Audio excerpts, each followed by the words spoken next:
Hi, it's Sheridan Webb here from the Training Designers Club, which is the place to go for practical L&D support, especially if you work on your own.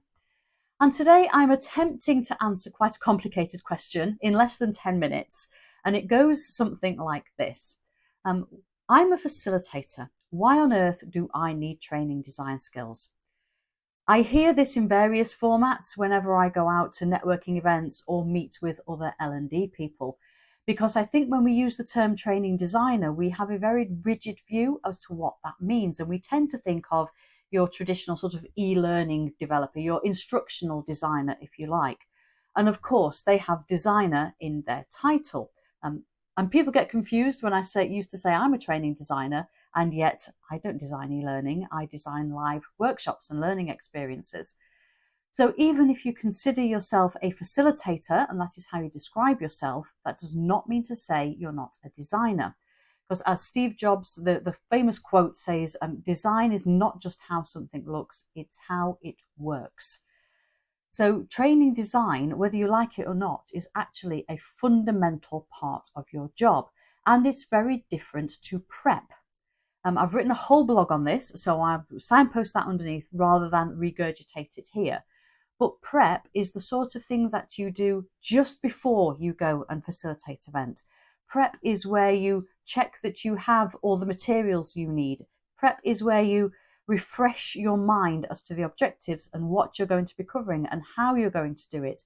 Prep is where you check that all your slides work, or if you're running virtually, that you've got all of your breakout rooms set up, or your links are working for things like Mentimeter or Poll Everywhere or Jamboards or whatever they are these days. So that's prep. Design is all the stuff that you do before you get to that point. You cannot check that your slides work if you haven't already created the slides. You can't check that your materials are all in hand if you haven't designed them in advance.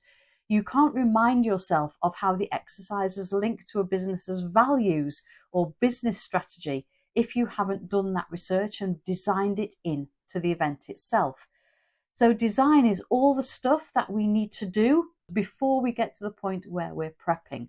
So even if you don't think of yourself as a designer, you definitely are.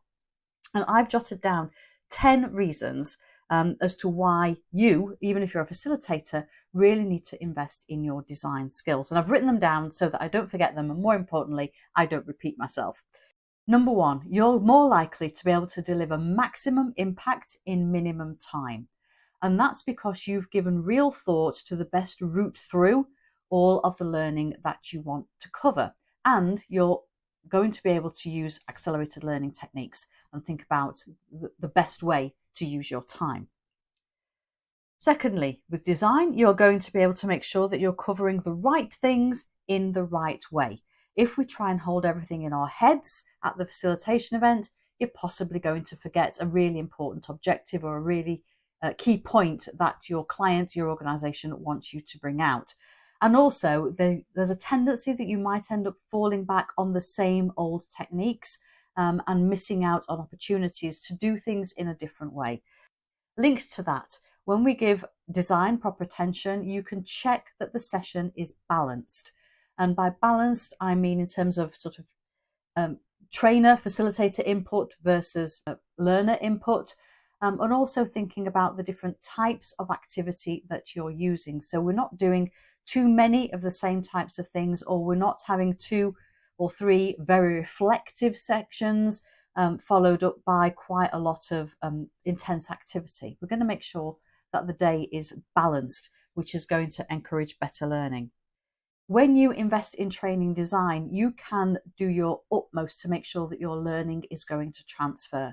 Again, there are more blogs on this. I'm not going to repeat them here, but there are conditions we need to build into a learning event to help people transfer the learning and make a difference back at work. And that's what we all want, isn't it? You can't leave that to chance on the day, no matter how brilliant you are. So make sure that we build in those opportunities and maximize them as the day or 2 days, however long your event is, progresses.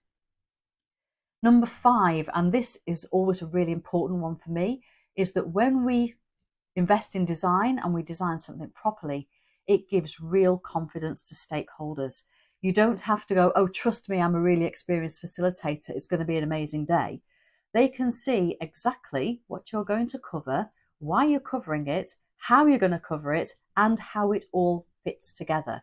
And that just gives them so much more confidence in the value that you're going to bring through running that day.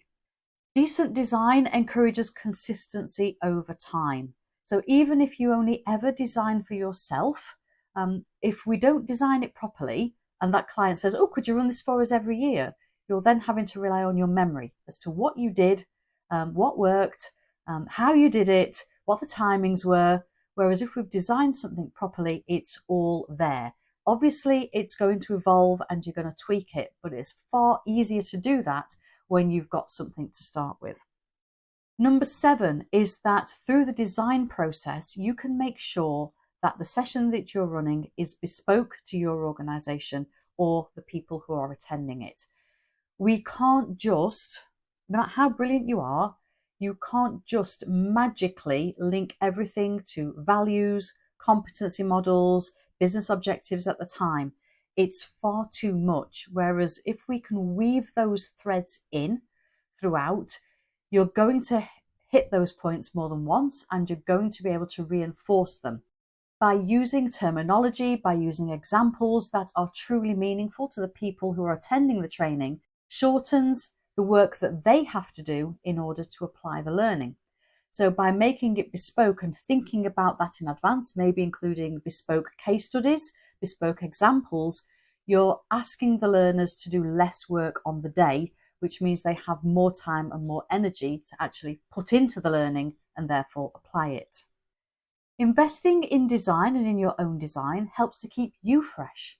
You're not relying on the same old techniques, exercises, year in, year out. Because when you're thinking about what am I going to do, how am I going to cover it, you're going to be researching new methods, new content, new techniques.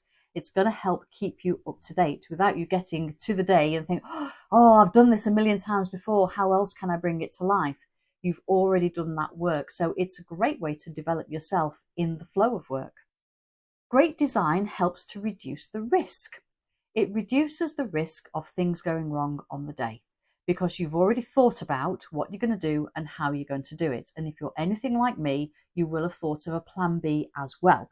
So you're going to go into that session with way more confidence, even if you are very experienced and you're used to responding to the group and sort of doing things on the fly. You can only do that to a certain extent.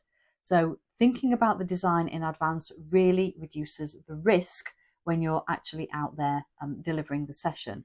Which brings me to the 10th point, and for me this is perhaps the most important one if you consider yourself far more of a facilitator, and that is investing in design really reduces your mental load. Yes, of course, you want to be able to be flexible and respond to the needs of the group. No session is exactly the same. No matter how tightly we design it, nobody reads from a script. We have to be able to respond to the questions and the needs that actually appear on the day. But if you're also having to think about, and where am I going to take this session next? And have I covered all of those objectives? And I promised that I would weave this in. Where is that going to go? And, how can I weave in this activity? Because this always goes in really well. It's too much. You are going to drop a ball. So having done that design, having got that session plan, really thought about how things are going to work, making sure all your links are in there, making sure the red thread is working its way through, making sure you've got your structure, that you're using accelerated learning principles, that you've got all your materials that are bespoke and will just magically bring out those learning points. Your mental load on the day is freed up to really respond to the people in the room and to give them the bespoke attention they deserve. So I've tried to keep that quite short and I hope you found it insightful, but that is why even if you don't call yourself a training designer, you do owe it to yourself to invest in your training design skills.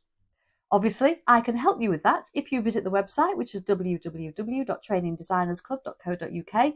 You will find lots of resources and online courses to help you do that. You can join our VIP community, which is like having a team in your pocket. And of course, you can check out the rest of this YouTube channel and listen to the Training Design podcast for more practical hints and tips.